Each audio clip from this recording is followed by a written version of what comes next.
comment maîtriser son impact et en faire un levier d'adaptation pour son entreprise.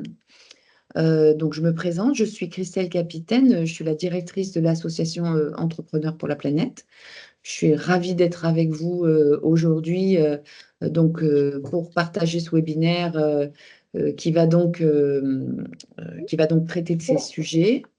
Je vais vous partager mon écran, peut-être ce serait mieux quand même.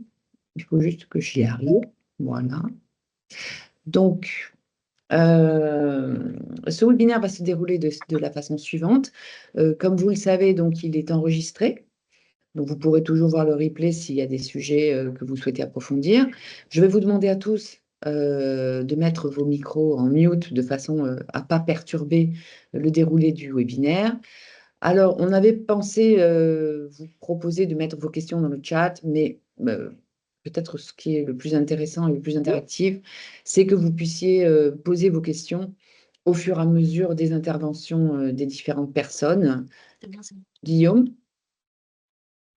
Guillaume, t'as ton micro. on ne t'entend plus. Ouais.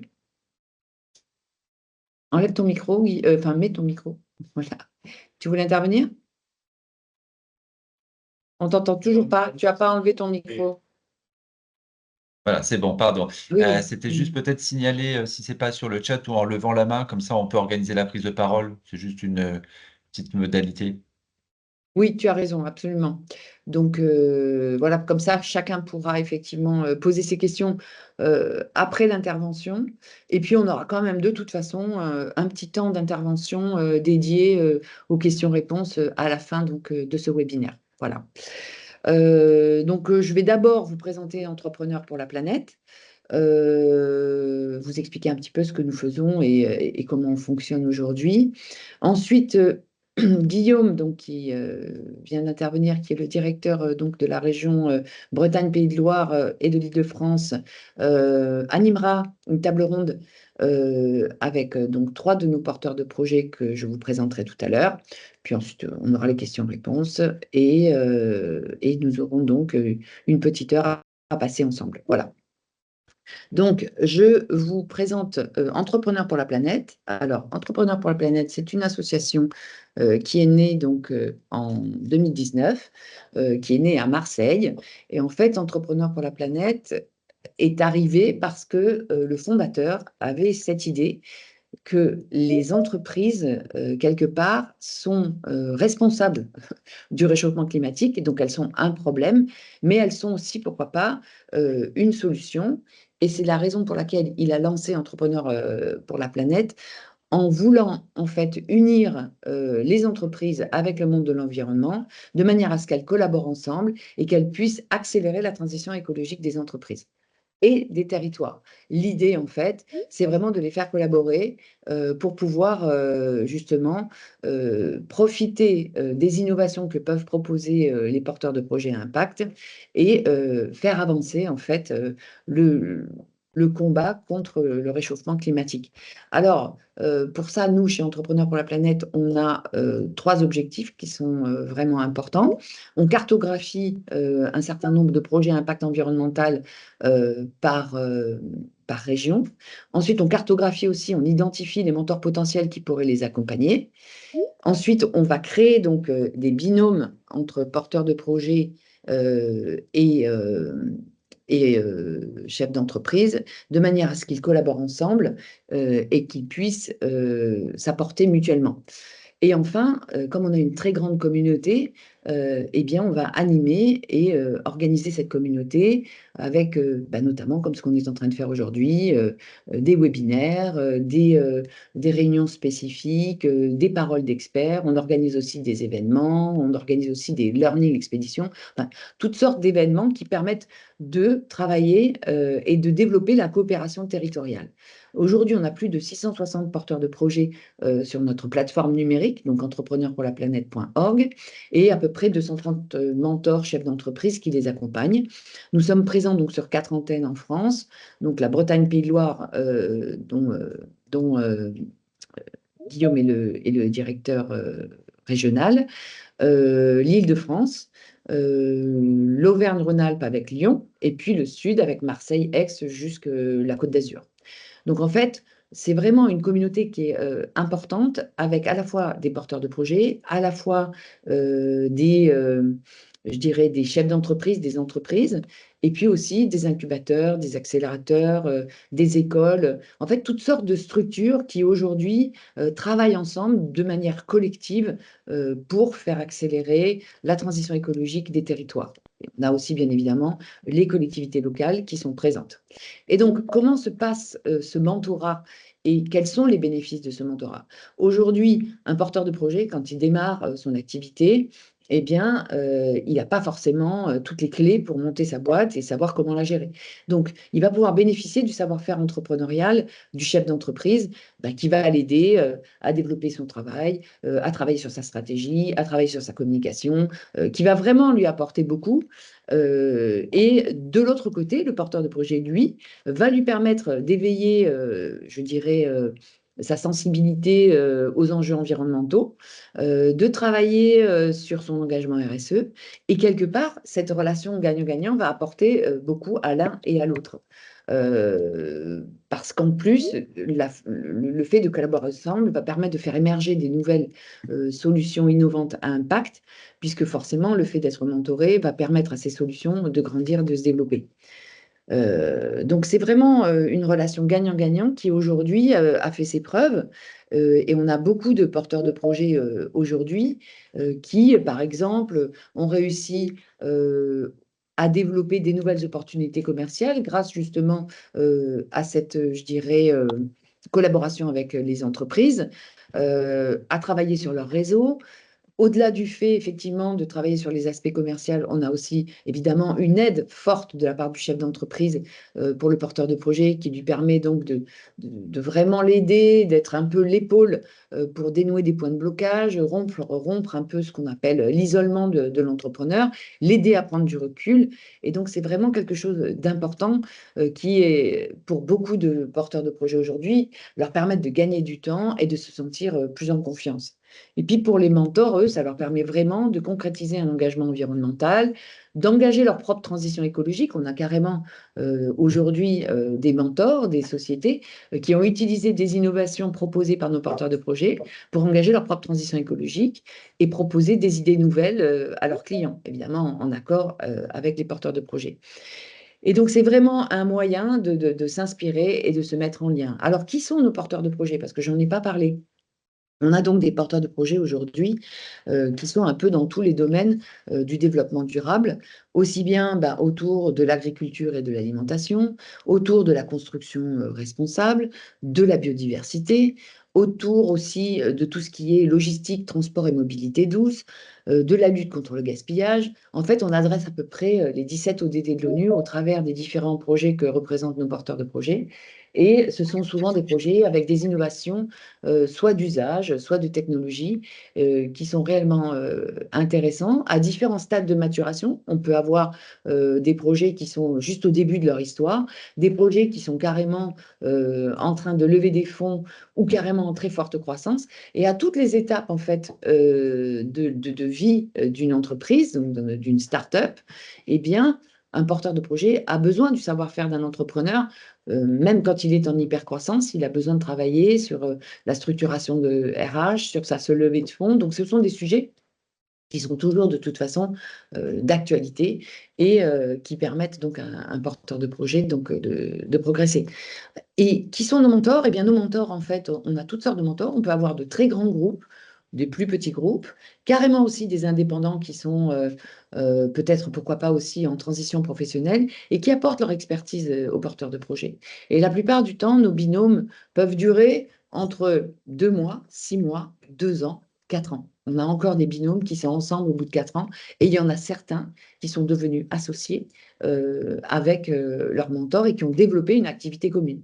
Alors, je ne vais pas vous parler de toutes ces belles histoires parce qu'il y en a vraiment beaucoup, mais si ça vous intéresse, on pourra échanger hors webinaire ou si vous avez besoin d'avoir des exemples plus concrets, je vous les donnerai après.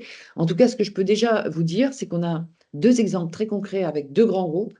C'est le groupe CMA-CGM que tout le monde connaît, hein, qui est le troisième transporteur mondial et puis qui se diversifie énormément sur beaucoup de sujets. Et le groupe NGE, donc, qui est le 4e groupe en France de BTP, c'est le plus jeune groupe de BTP en France et qui se développe énormément aussi.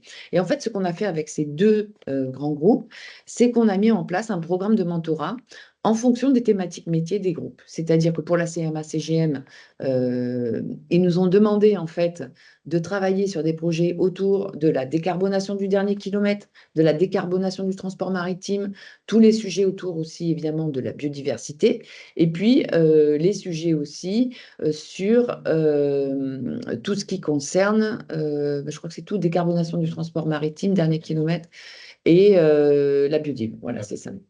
Et donc, on a sélectionné un certain nombre de projets, on en a sélectionné 40, et puis on les a présentés à la CMA-CGM, qui en a présélectionné une vingtaine, en ayant en tête déjà une idée des mentors potentiels qui allaient les accompagner.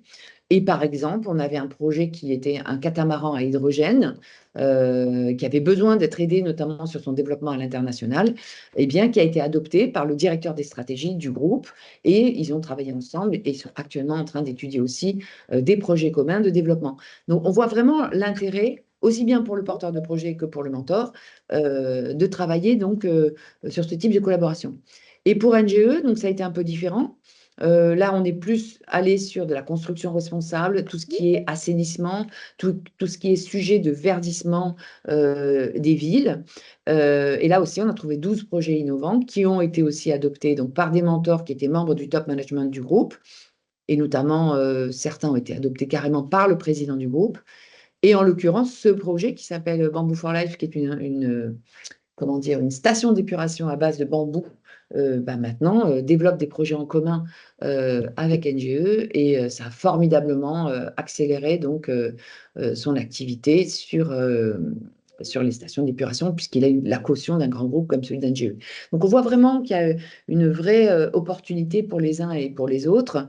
Et c'est là, je dirais, que s'exerce tout l'intérêt de Entrepreneurs pour la planète, qui vraiment est en fait un intermédiateur, fait de l'intermédiation entre les différentes parties prenantes pour développer la coopération territoriale et travailler et accélérer la transition écologique des territoires. Et puis j'ai une petite nouvelle à vous annoncer puisqu'on est, je dirais, en phase de rapprochement très, très active avec une association, enfin une fondation qui s'appelle la Fondation FACE, Agir donc pour l'inclusion, qui œuvre essentiellement sur des questions sociales et qui a donc mis dans sa feuille de route la nécessité de devenir un acteur incontournable de la transition écologique, sociale et solidaire, raison pour laquelle nous avons uni nos deux réseaux pour travailler ensemble, mais on vous en parlera prochainement. On va avoir une communication sur le sujet qui va sortir, je crois, aujourd'hui ou demain, et donc va forcément conduire Entrepreneurs pour la planète à travailler aussi beaucoup plus sur l'aspect social que ce qu'on le faisait jusqu'à présent, pour que cette transition écologique, elle soit sociale et solidaire et qu'on laisse personne sur le chemin. Voilà, j'ai terminé pour la présentation d'Entrepreneurs pour la planète. Si vous avez des questions sur ce que je viens de vous exposer rapidement, je suis à votre disposition. On peut déjà poser quelques questions. Sinon, je vais laisser Guillaume, donc, qui va animer une table ronde avec donc, 3 intervenants qui sont nos porteurs de projets, qui travaillent donc avec Entrepreneurs pour la planète. Il y a donc Samuel Leport, qui est CIO de Tribal, Tanguy Duménil, qui est cofondateur et CIO de 2050 Score, et Manaïg de Kersozon, qui est fondatrice de OCO. Et donc, si je ne vois pas de questions à venir par rapport à cette première intervention, je vous propose de lancer la table ronde avec Guillaume. Eh ben, écoute, on va prendre la balle au bon. Bonjour à tout le monde. Donc, n'hésitez pas à poser, comme Christelle l'a dit, ou à vous manifester en levant la main sur Teams pour qu'on puisse prendre régulièrement les questions. Donc, je suis très heureux d'animer cette table ronde. Je vous propose qu'on rentre dans le vif du sujet. Et vous verrez que par rapport à l'intervention de Christelle, on a déjà évoqué la notion de coopération territoriale, volet social, impact environnemental, accompagnement. Je pense que ça fera écho à certains enfin, j'en suis même sûr, aux interventions des uns et des autres. Je propose tout de suite, donc du coup, peut-être par galanterie, peut-être quand même à Manaïk de commencer, Tanguy et Samuel, si vous en êtes d'accord. Peut-être déjà pour nous dire, dans un premier temps, qui vous êtes, et peut-être j'ai envie de dire à quel enjeu vous voulez répondre à travers la solution ou le projet que vous développez. Voilà, je vous propose de commencer ce webinaire par faire votre connaissance. Je commence alors? Eh ben, vas-y. Bonjour à tous. Alors moi, donc Manaïque de Kersauzon, je suis vétérinaire, je suis membre d'Entrepreneurs pour la planète depuis 2 ans et demi maintenant, parrainée assez rapidement. Et puis, comme le disait Christelle, moi je pense que je vais signer pour 4 ans parce que j'ai toujours besoin de ma mentor, Catherine Vona, qui je crois est dans la salle, qui fait partie donc d'Apicil, le groupe de prévoyance, et qui m'a aidé énormément et qui continue de m'aider. Voilà. Et donc moi, je suis vétérinaire praticienne. J'ai été amenée à accompagner des agriculteurs dès le début de ma carrière dans la transition agroécologique, en fait. Voilà. Et j'ai rapidement compris que les arbres avaient disparu du territoire agricole. Et s'il y a pas mal d'initiatives aujourd'hui qui se développent autour de la forêt et puis un peu sur la conservation des sols, l'agriculture, elle représente quand même 54% du territoire. Et on a perdu 75% des arbres de ce territoire. Les arbres du territoire, c'est les vergers, ce sont aussi les arbres isolés qu'on trouve dans les champs, et ce sont aussi beaucoup les haies bocagères. Voilà. Pour vous donner une idée, on a perdu 1,2 million de kilomètres de haies en France depuis la sortie de la Seconde Guerre mondiale, et ça correspond à 3 fois la distance qui nous sépare de la Lune. Voilà, ça donne une idée. Et ça, en fait, ça a une importance. Les arbres agricoles ont une importance, sont très importants pour ce qui est des paysages, du cycle de l'eau, de la biodiversité et des revenus des agriculteurs et du bien-être animal. Et donc, l'objectif qu'on s'est donné chez OCO, c'est d'aider les agriculteurs à financer des plantations agroforestières pour qu'on puisse remettre les arbres au cœur de l'agriculture.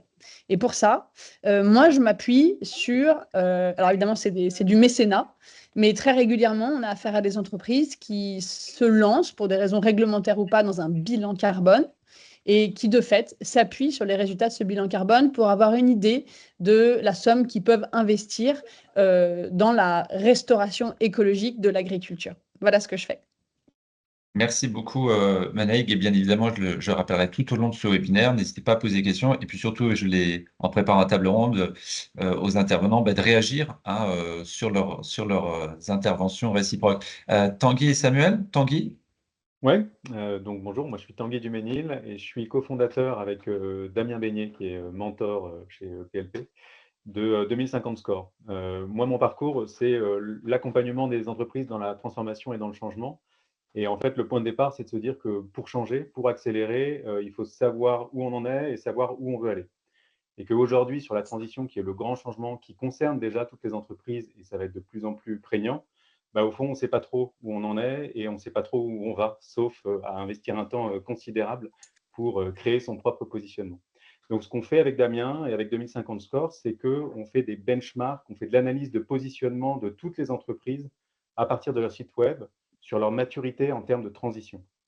Donc, à partir de là, on a deux solutions. On a d'abord une solution pour les entreprises. Chacun peut créer son propre benchmark en se comparant au nombre d'entreprises qu'il veut, et puis comprendre son positionnement, améliorer éventuellement sa communication, et puis identifier toutes les meilleures pratiques pour améliorer son propre plan d'action. Et puis, il y a aussi un volet cartographie. On peut cartographier toutes ces parties prenantes pour créer et animer son écosystème dans la transition vers la neutralité carbone, vers la restauration de la biodiversité, vers l'économie circulaire, à la finance durable, vers une transition socialement plus juste et aussi en tenant compte bien sûr des enjeux de gouvernance. Et puis le deuxième sujet qu'on fait, on se donne pour mission d'éclairer la transition aussi pour le grand public. Et donc sur 2050 Score, et finalement, chaque entreprise a un macaron, a un score, a une analyse qui permet de comprendre comment elle se positionne par rapport aux enjeux que je viens d'évoquer. Et on a fait, je le dis en passant, en prévision de ce webinaire, on a scoré un certain nombre d'entreprises du réseau PLP. Évidemment, votre positionnement est assez fort là-dessus, mais il y a sans doute des enjeux d'amélioration et de narratif. On croit beaucoup que les entreprises doivent avoir un positionnement fort sur la transition pour entraîner un mouvement.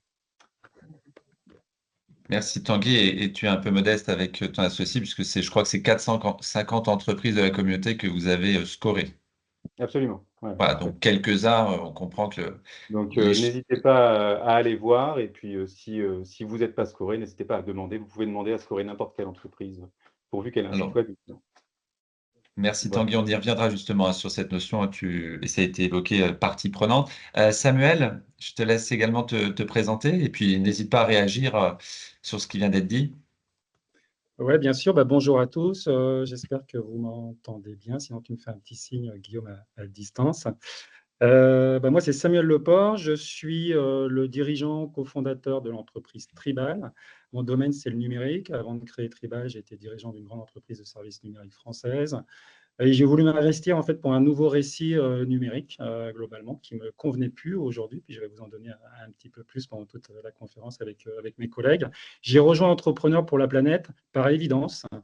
Je pourrais aussi témoigner peut-être autour de la conférence pour être avec des collègues et parmi des pairs qui veulent s'engager pour un développement durable différent et être dans une dynamique de coopération sur le territoire. Je crois beaucoup que c'est par le terrain en fait qu'on va écrire une nouvelle dynamique et être actifs de manière solidaire tous ensemble pour un monde plus durable. Alors, Tribal, c'est quoi?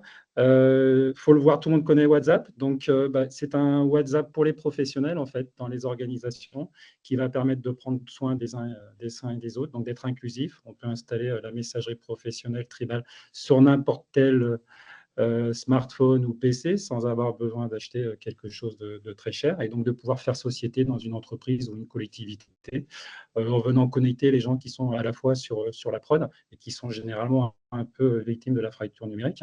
Et puis en même temps, comme organisation professionnelle ou entreprise, vous allez pouvoir connecter aussi les gens avec qui vous faites du business.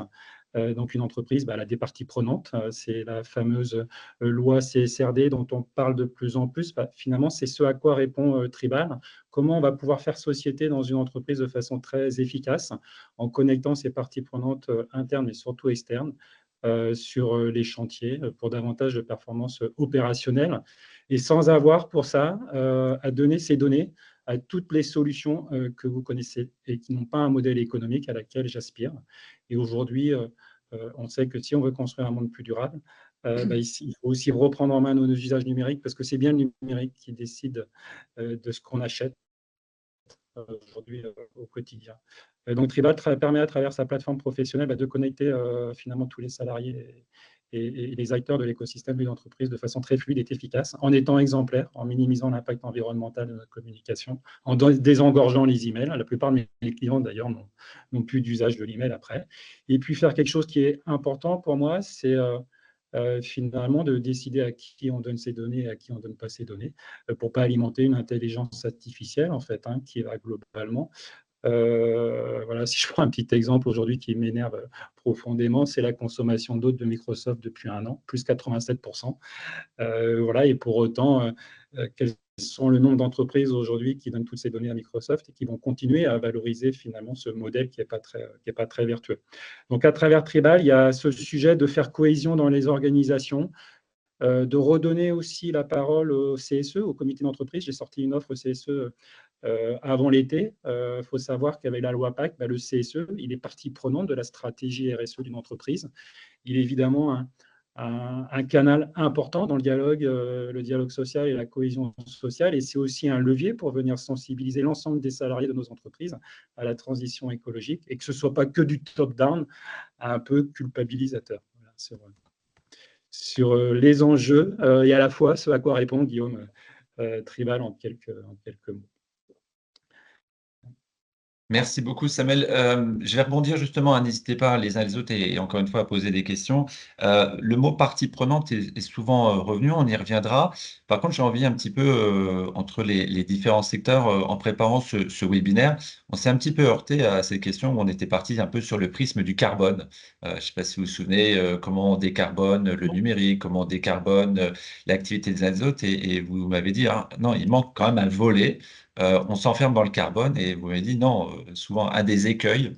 Alors justement, je voudrais vous entendre par rapport à vos métiers, que vous soyez dans le numérique, que vous ayez une version 3, un peu comment, pour vous, quelles sont un petit peu une approche un petit peu systémique, ou en tout cas, comment des fois dépasser ces approches un peu sectorielles ou mono-problèmes, si on peut dire. Voilà, n'hésitez pas, je vous refile la patate chaude avec une question, mais peut-être Manaïk, ou Samuel, hein, allez-y.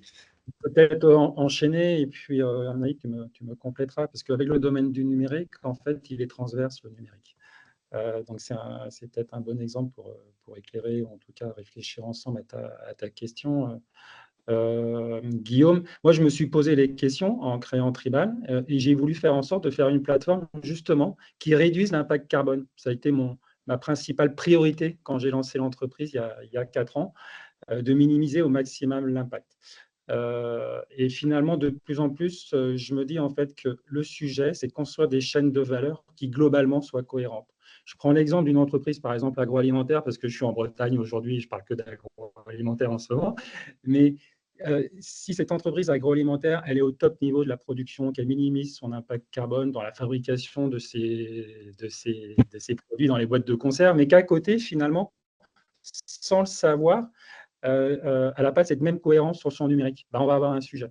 Donc moi, c'est globalement, je pense qu'il faut construire des chaînes de valeur écosystémiques qui soient cohérentes. On va construire des acteurs qui tous, on essaye de faire mieux sur l'impact carbone, et c'est difficile d'être parfait, mais au moins on essaye de faire mieux et ne pas faire que bien d'un côté et pas de l'autre, parce que globalement, ce sera incohérent et probablement un effet boomerang aussi de la part du consommateur ou du salarié. En quelques mots, et puis je laisse la parole à mes collègues.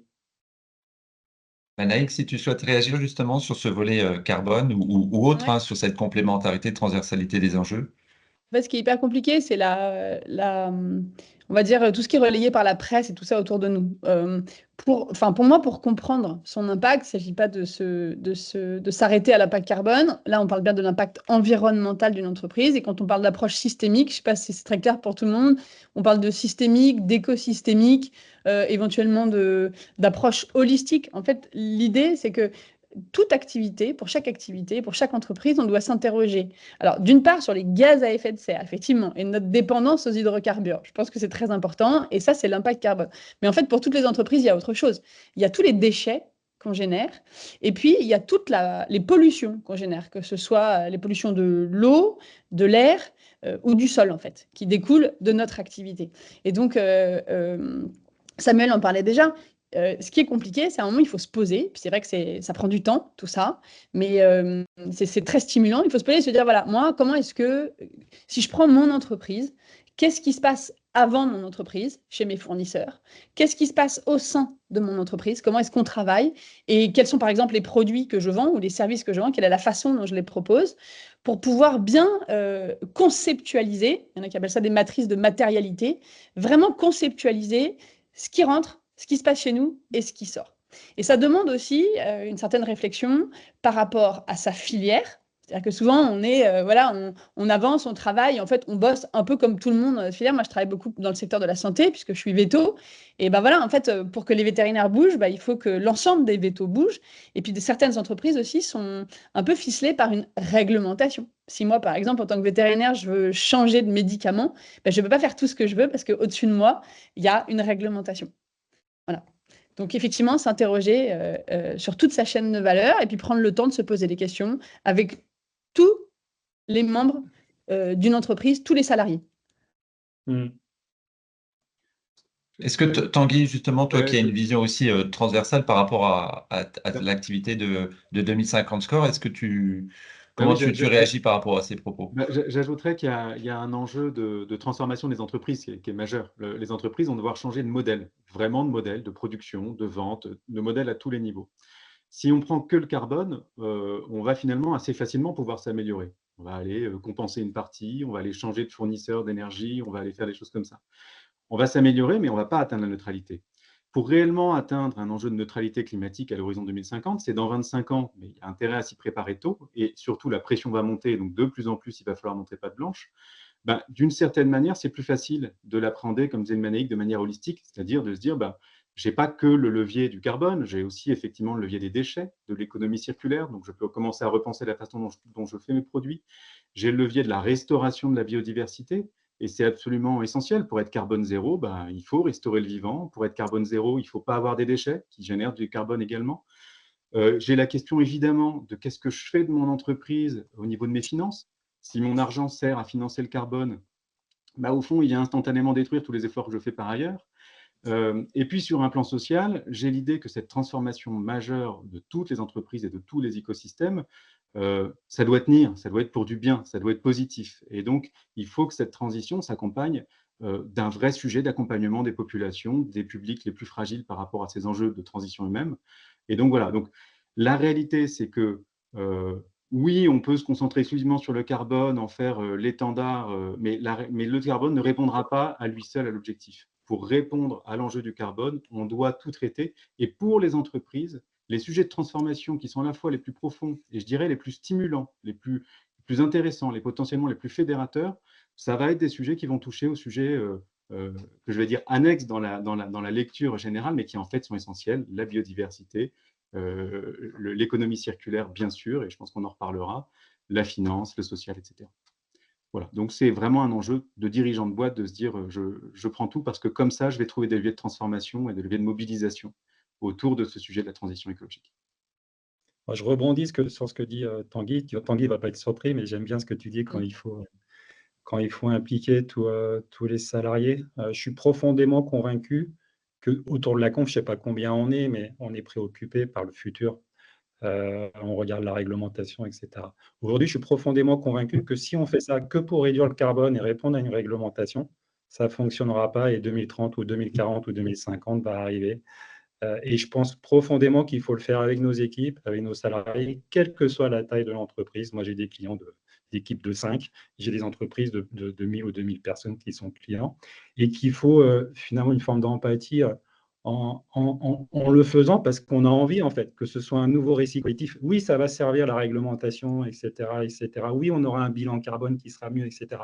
Mais si on réfléchit juste par bon sens, on va faire les choix d'entreprises qui sont humaines comme nous, en fait, qui veulent construire une nouvelle chaîne de valeur. Et après, on va vérifier, on va mesurer, on va faire une ACV, et puis quand on ne sera pas parfait, on va peut-être même compenser en plantant des arbres, qui sais-je. Mais si on le fait déjà avec le cœur, c'est-à-dire que si on veut vraiment prendre soin des uns et des autres dans les entreprises, je suis convaincu aujourd'hui, moi je le constate au quotidien, c'est que c'est le terrain en fait qui trouve les solutions et qui a envie d'aller faire des fichiers Excel et de mesurer et de faire de la réglementation après. Personne n'a envie de faire ça par défaut en fait. Hein. Personne n'a envie d'être la première de la classe sur le fichier Excel à remplir. Donc je crois profondément qu'il faut embarquer le terrain et les collectifs pour pouvoir y arriver et pas juste dire on va réduire l'empreinte carbone avec une solution miracle. Merci Samuel. Moi, je rebondis, donc encore une fois, hein, n'hésitez pas à poser des questions. On a parlé justement de cette transversalité, ce besoin d'impliquer les équipes.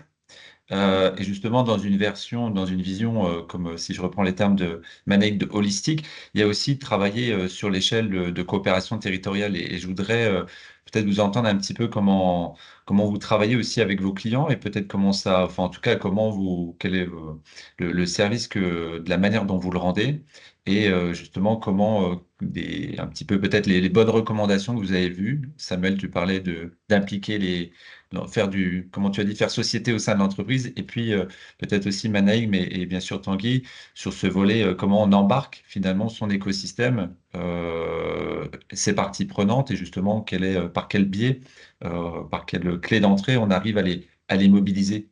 Voilà, peut-être sur ce volet, ça me semble intéressant. Et puis bien sûr, Tanguy, tu peux réagir. Hein.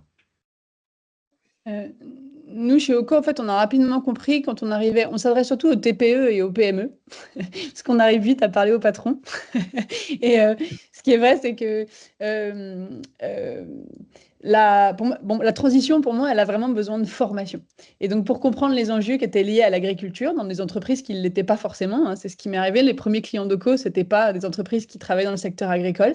En fait, il a fallu finalement tout de suite proposer une offre et se déplacer pour expliquer quels étaient les enjeux climat, biodiversité qui étaient en lien avec l'agriculture.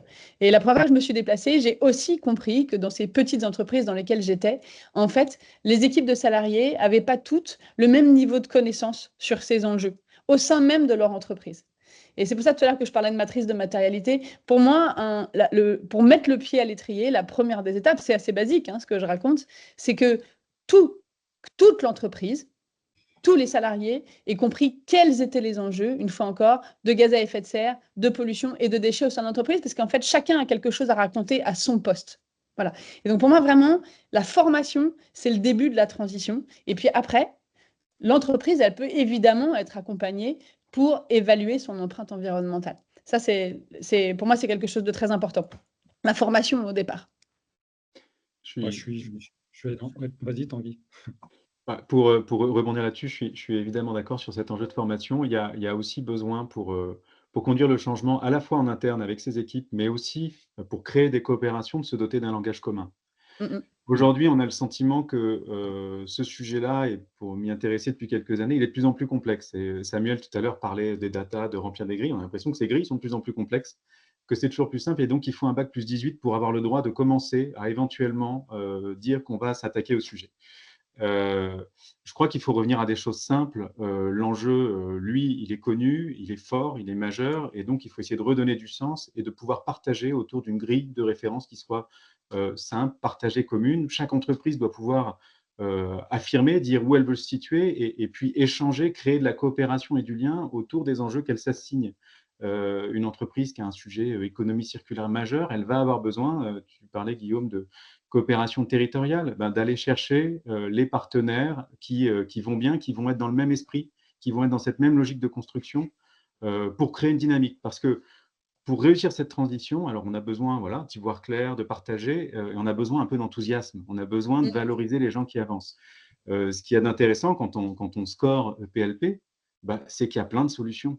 Il y a plein de choses qui sont enthousiasmantes, qui sont sympas. Donc, le vrai conseil, c'est déjà coopérer entre vous, entre gens qui ont envie d'avancer, entre gens qui ont des solutions à s'apporter les uns les autres, et essayer de créer autour de vous un réseau qui a envie d'avancer. Alors, pas exclusivement, il ne s'agit pas de faire de l'entre-soi, mais il s'agit d'inviter ensuite les autres à rejoindre quelque chose qui est plutôt enthousiasmant. Voilà. Donc, je pense que la coopération, elle passe par une lecture simple, enthousiaste, et par des réalisations, et par montrer qu'on avance, et puis par faire en sorte que finalement ceux qui n'avancent pas finissent par se dire que ce serait quand même dommage que ce soit les derniers, d'autant qu'il y a quand même des enjeux aussi d'image, des enjeux de business derrière. Donc voilà, il faut qu'on ait le sentiment que ça déroule. Je peux peut-être juste compléter, je suis évidemment d'accord avec mes collègues. Je pense que même le frein peut-être à la RSE, le premier frein, ce n'est pas les solutions, elles existent en fait, c'est faire le tri dans les solutions et d'espérer le solutionnisme. Je pense qu'il y a vraiment un sujet. On va espérer le solutionnisme parce qu'on n'est pas compétent. Donc on va espérer la solution et on ne va pas se rendre compte que cette solution elle va avoir d'autres effets rebonds, etc., etc. Donc je pense que le vrai sujet, la vraie priorité, entre guillemets, d'ailleurs dans les entreprises, moi je passe beaucoup de temps avec mes clients pour venir juste sensibiliser sur mon expérience, mais c'est de créer l'envie d'avoir envie de construire quelque chose d'autre et de coopérer. Vraiment créer l'envie d'avoir envie. Je prends l'exemple moi, qui m'a beaucoup animé à travers Tribal, au-delà de ce qu'on permet à nos clients. Je me suis aperçu que souvent les entreprises engagées, sincères ou pas, elles avaient un beau site internet et puis elles exprimaient, elles mettaient en avant tout ce qu'elles faisaient de bien, on va dire, à l'extérieur de l'entreprise. Mais les salariés en interne n'étaient même pas au courant en fait, de tous ces labels, de ces actions écologiques ou des actions sur la transition, n'était pas au courant. Tout simplement, commencer déjà à partager tout en fait avec son entreprise, quelle que soit la taille. C'est ça qui va créer la dynamique de coopération. En fait. Et puis après, il faut avoir les outils qui permettent d'animer la coopération dans la durée. Et si possible, peut utiliser des outils qui polluent. Mais ça, vous avez compris. Moi, je préciserai là-dessus que je pense que c'est essentiel de partager en interne, et c'est essentiel aussi de partager en externe. Parce qu'une entreprise, elle n'est pas fermée sur elle-même, elle a des fournisseurs, des partenaires, et donc c'est important que ce soit bien le même discours. Ce que tu disais, Samuel, c'est vrai qu'il y a souvent un hiatus immense entre la communication externe, parfois dans les deux sens d'ailleurs. Hein. Il y a aussi des boîtes qui ne communiquent pas tout ce qu'elles font, et il y en a beaucoup.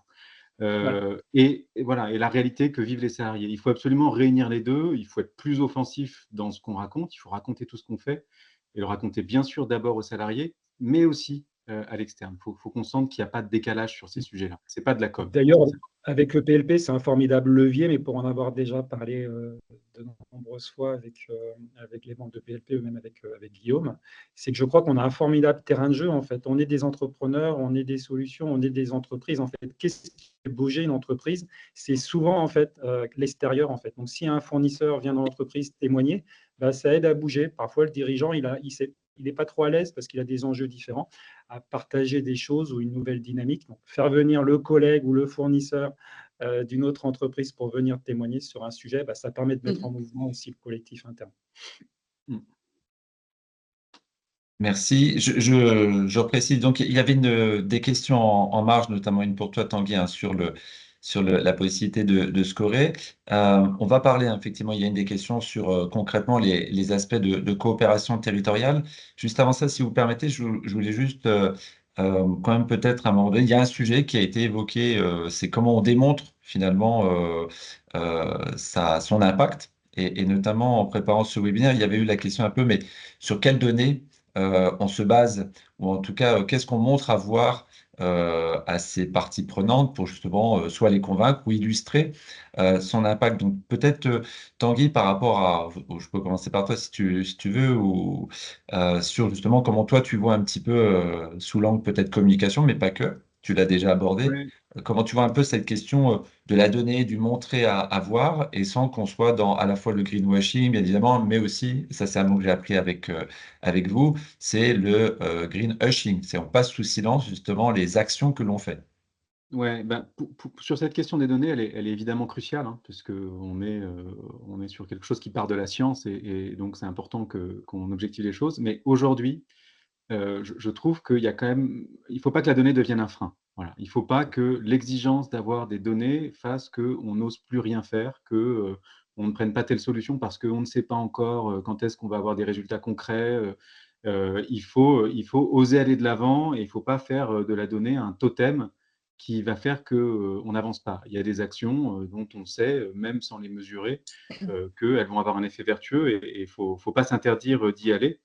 Et puis l'autre sujet, c'est qu'il ne faut pas concentrer tous ses efforts et toute son énergie sur le recueil de la donnée. On a quand même des sujets assez lourds à relever. Il ne faut pas que tous les responsables RSE passent leur temps à faire des questionnaires, à faire des rapports consolidés, au détriment de l'animation réelle de leurs salariés, de leurs partenaires, au détriment du lobbying interne intense à faire auprès des dirigeants. Il ne faut pas que les dirigeants d'entreprise soient concentrés uniquement sur la boussole et ne voient pas le chemin qui est à faire. Voilà, ça c'était sur la question de la donnée. Après, sur la question greenwashing, effectivement, il y a le greenwashing et on en parle énormément. Mais pareil, il ne faut pas se cacher derrière le greenwashing pour ne pas communiquer et se dire bah non, je ne veux pas communiquer, sinon on va me dire que je fais du greenwashing. Les lois, les directives sur le greenwashing, elles ne disent pas qu'il ne faut pas communiquer. Elles disent qu'il ne faut pas mentir. Il faut communiquer. Et il faut considérer quand on communique que quand on communique, on s'engage. Quand on communique, on le fait sérieusement. Et tout ce qu'on dit, on doit le faire. On doit se donner les moyens de le faire. C'est ça que disent les lois sur le greenwashing. Si je dis que je vais être neutre en carbone en 2035, je dois raconter comment j'imagine y arriver. Et je dois être crédible. Voilà. Si déjà je fais ça, ben, honnêtement, j'aurais fait du chemin. Si je l'ai expliqué à mes salariés, si je l'ai expliqué à tout le monde, j'aurais avancé. Donc, avec 2050 Score, c'est ça notre parti pris. Donc, sur la question de la donnée publique, je regarde du coup la question. Oui, 2050 Score, ça donne un bon indice en fait de l'ADN des entreprises par rapport au sujet. Ça permet de cibler ceux qui communiquent, ceux qui ne parlent par exemple absolument pas d'un sujet. Je suis une entreprise en 2024, je ne parle absolument jamais de carbone ou d'économie circulaire. C'est une info. C'est une info en tant que telle. Les enjeux sont tels que chacun devrait se positionner sur les différents sujets, chacun devrait raconter quelque chose. Et donc, c'est intéressant, effectivement, de pouvoir très rapidement identifier qui se situe sur le mapping de la transition. Et puis, si les entreprises communiquent pas assez, et il y en a beaucoup, et je dirais même parmi vous, dans les entreprises à impact, ben, vous communiquez très bien sur un aspect, mais parfois vous en oubliez d'autres, alors que vous pourriez avoir des choses à raconter. Et qu'à mon sens, c'est important de le faire justement pour montrer qu'on doit être dans une démarche holistique. Et donc voilà, donc l'idée, c'est de pouvoir éclairer et de pouvoir se dire et de pouvoir dire à une entreprise, écoute, dis vraiment tout ce que tu fais, parce que comme ça, j'aurai une lecture assez claire de où tu en es. Et voilà. Et je pense que les directives sur le greenwashing peuvent avoir un effet d'effacer, de limiter toute la communication. Ce serait désastreux. J'espère qu'elles vont avoir l'effet de rendre de plus en plus crédible la communication, de plus en plus riche la communication publique et donc de plus en plus facile l'intercomparabilité des entreprises entre elles, parce que quand même dans un univers concurrentiel, le fait de pouvoir comparer des entreprises, c'est un vrai moteur de changement et d'accélération. Voilà. Alors, je ne sais pas si j'ai répondu du coup à la question, mais... Et je pense qu'on n'a pas besoin d'attendre d'être parfait pour communiquer aussi, Tanguy. Au contraire, Voilà. bien sûr. Beaucoup de transparence, on communique un état des lieux, on communique ce qu'on veut faire, et ben, ça motive en fait d'avoir une trajectoire en toute transparence. Quand c'est trop parfait, moi, je pense qu'il y a un loup en fait. Hein. Complètement. Complètement, et ça inspire et c'est important d'être source d'inspiration. Dans le cadre du bilan carbone, il y a souvent une course à la donnée. Il faut bien imaginer que pour certains aspects du bilan carbone, on a vraiment des facteurs d'émission pour lesquels on arrive à être relativement précis. Mais il y a beaucoup, dans l'établissement d'un bilan carbone, de secteurs pour lesquels on a juste ce qu'on appelle des facteurs d'émission. Typiquement, vous êtes une entreprise, par euro d'URSSAF, on va attribuer une certaine quantité de CO2. L'objectif, ce n'est pas d'avoir un bilan carbone ultra précis, ultra exact.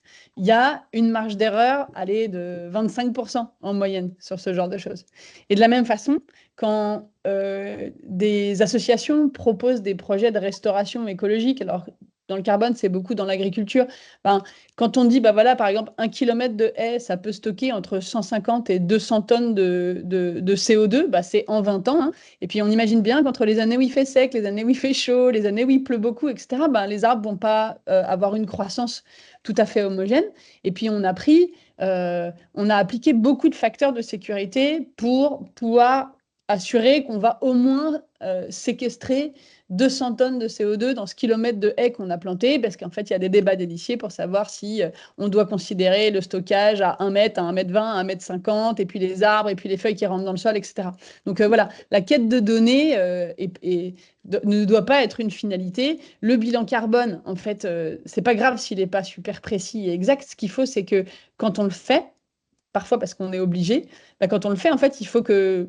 Ça sert à rien de le faire tous les ans, on n'aura pas progressé assez, mais quand on le fait tous les 3 ans, tous les 5 ans, il faut que par rapport au précédent bilan carbone, on ait progressé. C'est ça ce qui est important, c'est la progression.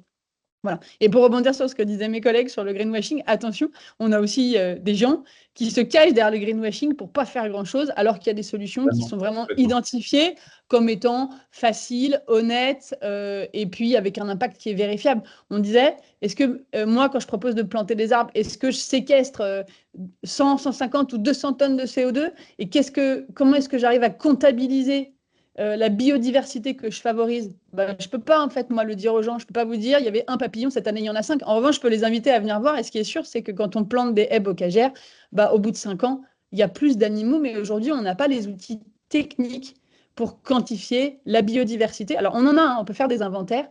Par contre, il ne faut pas que tout ce qu'on fait dans le mécénat soit enseveli sous on va dire, des audits qui vont rendre les projets inabordables en termes financiers.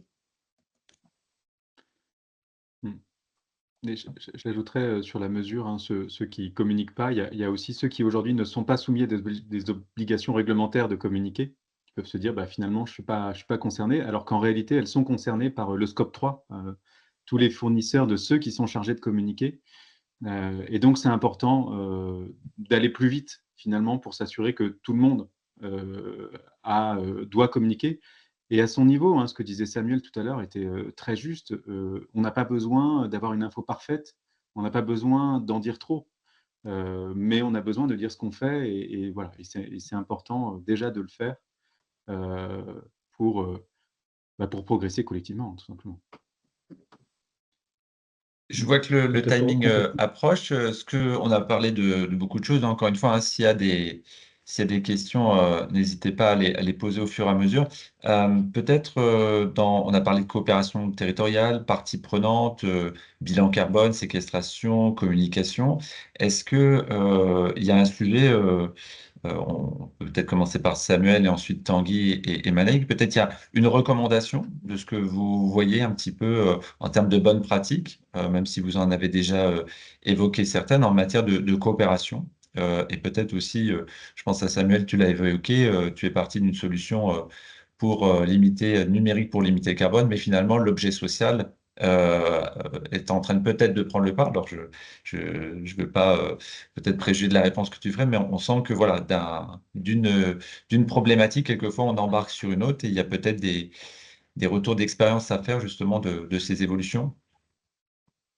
Oui, ça fait le lien avec ce qu'on disait juste avant. Moi, je suis convaincu en fait que toute transformation, pour avoir l'impact positif pour l'environnement en l'occurrence, puisque c'est le sujet de notre webinaire, ça part d'une volonté interne et vraiment profonde. Donc, ça part vraiment d'un sujet social et humain qu'on a au cœur. Je pense aussi, pour partager une conviction, c'est que souvent, les entreprises dont on peut douter sur le greenwashing en termes de communication, etc.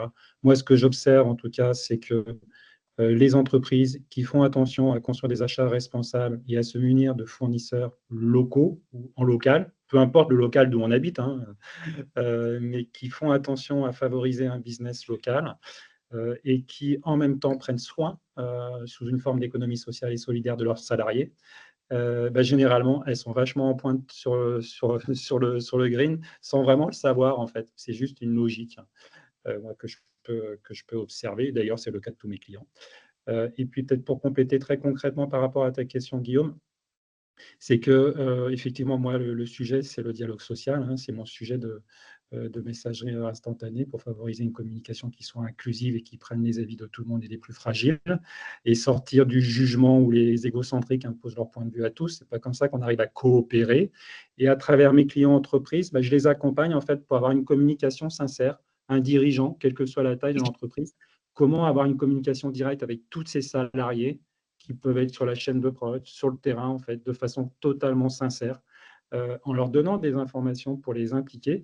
Et à côté de ça, je vais lui donner aussi un bilan pour dire, écoute, tu as eu un impact avec ta communication, tu as touché tout le monde, tu as embarqué, et en plus, regarde comment tu as minimisé l'impact environnemental grâce à Tribal, en lui donnant, en fait, l'économie qu'il a pu faire en termes d'empreinte numérique. Donc, moi, je crois beaucoup à la cohérence, en fait. Essayer de faire les choses bien en fonction de ce que fait chacune de notre entreprise. Moi, c'est communiquer.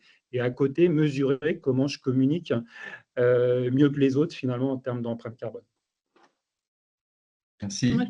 Moi, je peux vous donner un exemple de coopération territoriale. À Moulins, on a un café qui est au monument historique, qui s'appelle Le Grand Café, que j'ai sollicité pour financer un projet agroforestier qui était dans l'Allier. Alors, dans le cadre du mécénat, hein, pas dans le cadre d'un bilan carbone, on a commencé par former tous les salariés du restaurant. Ils ont accepté de financer ce projet. Ils ont participé, ils ont fermé leur restaurant, ils ont participé au chantier de plantation qui était à une dizaine de kilomètres de chez eux. Vraiment mobilisés autour de ces sujets. Ils ont rencontré l'agriculteur. Il y en a d'autres qui sont venus pour discuter avec eux. La patronne du restaurant, en fait, a décidé de changer ses fournisseurs. Ils avaient signé avec une chaîne. Elle est sortie de ce truc-là. Elle se débrouille aujourd'hui pour que, en permanence, l'été comme l'hiver, il y ait plus de 50% de sa carte qui soit alimentée par des produits locaux. Et il y a une dynamique maintenant qui est devenue de plus en plus importante, avec la réglementation qui arrive sur la gestion des biodéchets. Et maintenant, il y a un pontage qui se fait avec l'entreprise qui gère les déchets, et notamment les biodéchets, pour savoir comment est-ce que dans un secteur où on n'a pas de méthaniseur de grande taille et où on ne souhaite pas d'ailleurs particulièrement envoyer tous les biodéchets à la méthanisation, on pourrait faire une véritable action territoriale pour que le compostage des déchets des restaurants retourne à la terre dans les fermes qui sont à proximité de Moulins.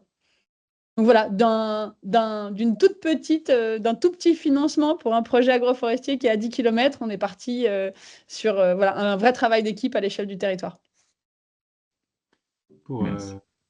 Pour enchaîner sur ce sujet-là, des coopérations et des solutions, c'est hyper intéressant, l'exemple de Manaïg. L'idée, c'est surtout de créer déjà l'occasion, en fait, de rentrer dans des solutions, de créer l'occasion de coopérer.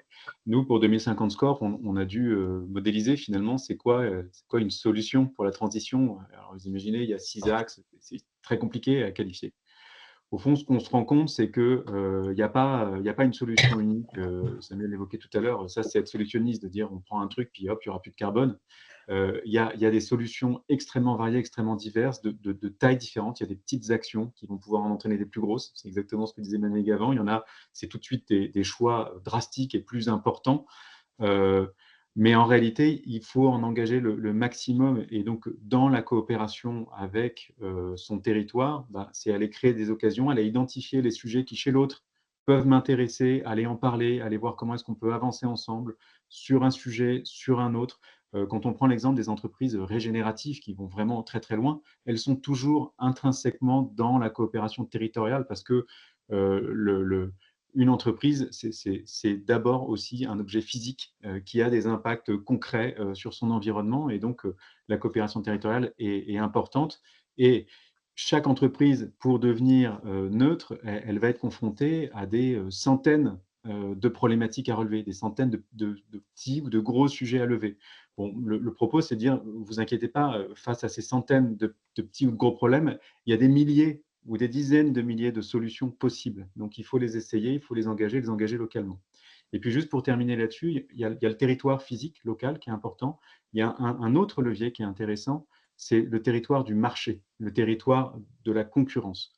Il y a des sujets qui sont complexes, il ne faut pas hésiter aussi à aller créer une forme de coopétition avec ses concurrents, à aller engager le dialogue sur certains sujets, à aller proposer d'avancer ensemble. C'est quelque chose qui, bien sûr, est moins naturel. On se dit qu'il y a toujours un risque à le faire, mais quand on est sur un sujet où on sent bien que soit tout seul, ça va être vraiment compliqué et qu'en plus, on ne va pas tout de suite se démarquer, parce que réussir à se démarquer sur le positionnement RSE, ça prend du temps, il y a une inertie. Et ben, ça peut être intéressant d'aller aussi créer des liens et d'aller proposer à son territoire de marché, on va dire, d'avancer ensemble pour faire du lobbying, mener une action, pour aller valoriser telle ou telle solution que tout le monde va utiliser. Enfin voilà, c'est aussi un territoire qui est à pas négliger et qui est porteur de sens pour le business. Merci. On va quand même laisser, merci beaucoup Tanguy et Samuel et Manaïg. Peut-être dans l'espoir quand même qu'il y ait des questions. J'imagine que il y avait beaucoup d'informations. Donc pour rappel, hein, le support de présentation et le webinaire ont été enregistrés et sont mis sur la chaîne YouTube d'Entrepreneur.Planète. Donc n'hésitez pas. Peut-être Samuel et Manaïg et aussi, n'hésitez pas, on vous enverra la liste. Mais si vous souhaitez rentrer en contact directement, bah, vous pouvez le faire après le webinaire. Est-ce que le mot de la fin revient à nos participants qui souhaitent poser une question? Sinon, je vous propose qu'on clôt cette table ronde et juste pour vous donner le temps de vous donner, pour finir à midi pile, quelques informations. Donc, bien évidemment, donc les webinaires. On avait eu aussi un webinaire au mois de juillet. Et puis, il y avait aussi des webinaires d'entrepreneurs.planète. Donc, sur notre site Internet, mais également sur la page YouTube. Enfin, donc, vous pouvez les retrouver. Et puis, nous aurons un prochain webinaire le 10 octobre à la même heure, sur le même format. La thématique est connue, mais le titre peut encore être susceptible de bouger. Donc, Entrepreneur Impact créé avec un dialogue de confiance avec ses parties prenantes. Donc, bien évidemment, on va affiner. Et ce qui est intéressant aussi, c'est les questions de maturité, les questions de créer, par exemple, avec le mentorat, comment on utilise une grille de lecture. Donc, tous les éléments qui ont été mentionnés par les uns et les autres viennent enrichir au fur et à mesure l'expertise. Et donc, on vous incite et on vous invite, plus exactement, peut-être comme Samuel l'a dit, ou Tanguy et Manaïg, à venir justement faire des coopérations entre les membres, donc à venir vous manifester directement, soit sur notre site ou via LinkedIn ou par nos adresses, pour justement venir contribuer à cette réflexion, à cette expertise, à ce que vous appreniez à vous connaître, à identifier vos problématiques communes, à trouver des solutions. Et puis également, donc on a aujourd'hui deux groupes de travail, un qui est en train de travailler sur la cartographie, et donc on s'appuiera bien évidemment sur l'analyse d'impact score, et puis aussi sur la question de la durabilité dans le modèle économique des entreprises à impact, puisque ça a été dit, vous êtes des entrepreneurs, un objet physique et humain, et il faut que les uns et les autres puissent vivre aussi de leur activité. Euh, voilà un petit peu pour les prochains. Voilà, bah, écoutez, je vous remercie. Je ne sais pas si Christelle, tu souhaites dire un mot pour conclure. Bah, écoute, pour conclure, moi, ce que j'ai retenu quand même de tout ce que j'ai entendu qui était extrêmement intéressant, c'est qu'il y a vraiment une nécessité de formation dans les entreprises hein, pour sensibiliser les gens à la cause environnementale, d'expliquer, vraiment expliquer les choses. Et surtout, ce que j'ai retenu aussi, c'est cette notion de communication extrêmement importante, à la fois en interne et en externe. Et c'est vrai que bien souvent, les entreprises pêchent un peu sur ce côté-là et communiquent pas forcément sur leurs actions. Donc, je pense qu'effectivement, cette communication, elle est hyper importante. Je pense aussi qu'il y a la notion de storytelling, de langage commun, de culture commune, qui est très importante aussi pour embarquer tous les salariés dans une démarche de transition écologique. Et ce que je dirais, qui a certainement été dit, mais que je redirais, c'est qu'il est capital que le top management, que les patrons que vraiment la direction générale, que le comité stratégique soit vraiment lui aussi engagé dans la transition écologique et qu'il ait vraiment envie de s'engager et de manière sincère et réelle, parce que ça part toujours quand même du haut pour pouvoir engager tout le monde. Et si on n'a pas réussi à convaincre les top managers, bien souvent le reste ne suit pas. Donc c'est vraiment important parce que sinon, s'il n'y a que le terrain qui s'agite et si on n'a pas l'adhésion du top management sur une transition écologique, une nécessité de transformation, ça ne fonctionne pas. Et ce qui est bien chez Entrepreneurs pour la planète, c'est que la plupart du temps, quand on a des mentors qui rejoignent des porteurs de projets, eh bien, ce sont ça peut être des grandes entreprises, mais ces grandes entreprises sont fermement convaincues de la nécessité d'engager leur transformation et de travailler sur tous ces sujets d'impact. Parce que demain, les entreprises qui ne le feront pas, elles sont de toute façon vouées à leur perte. Et il n'y aura pas de business model sans transition écologique éclairée. Et il faut aussi que cette transition, elle soit sociale et solidaire. Et ça, c'est important aussi, on en a parlé. Voilà. Donc, je crois que c'est tout ce que j'avais à vous dire. On a parlé aussi des bonnes pratiques en matière de coopération. C'est très important, cette coopération territoriale, parce que la transition écologique et la transformation des entreprises, elle est collective. Elle se fait à la fois avec les entreprises, les porteurs de projets, mais tout l'écosystème qui évolue avec elles. Donc, les collectivités locales, les incubateurs, les accélérateurs, les écoles, on est tous concernés et il faut tous qu'on travaille ensemble. Donc, c'est clair, n'hésitez pas effectivement à collaborer les uns avec les autres. Aujourd'hui, nous, on favorise cette collaboration entre entrepreneurs et porteurs de projets, mais entre porteurs de projets et porteurs de projets, entre porteurs de projets et collectivités locales. Et c'est aussi à ça qu'on sert chez Entrepreneurs pour la planète. Si vous avez des questions, vous avez ici nos coordonnées si vous avez besoin de nous contacter. Et puis, on sera évidemment à votre disposition pour vous donner toutes les explications nécessaires. En tout cas, merci beaucoup aux intervenants qui ont été vraiment passionnants, à ceux qui les ont écoutés. Et puis, pour ma part, je vous souhaite un bon appétit. Et merci, Guillaume, d'avoir organisé cette table ronde vraiment très riche. Voilà. On attend les prochains webinaires avec impatience. Merci.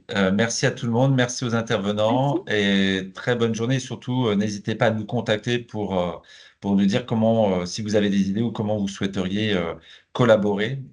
L'objectif, c'est de la mise en relation entre vous rapidement, efficacement. Voilà, très bonne journée. Merci à toute l'équipe de PLP et à très bientôt et au 10 octobre pour le prochain. À bientôt. Au revoir, merci. Au revoir.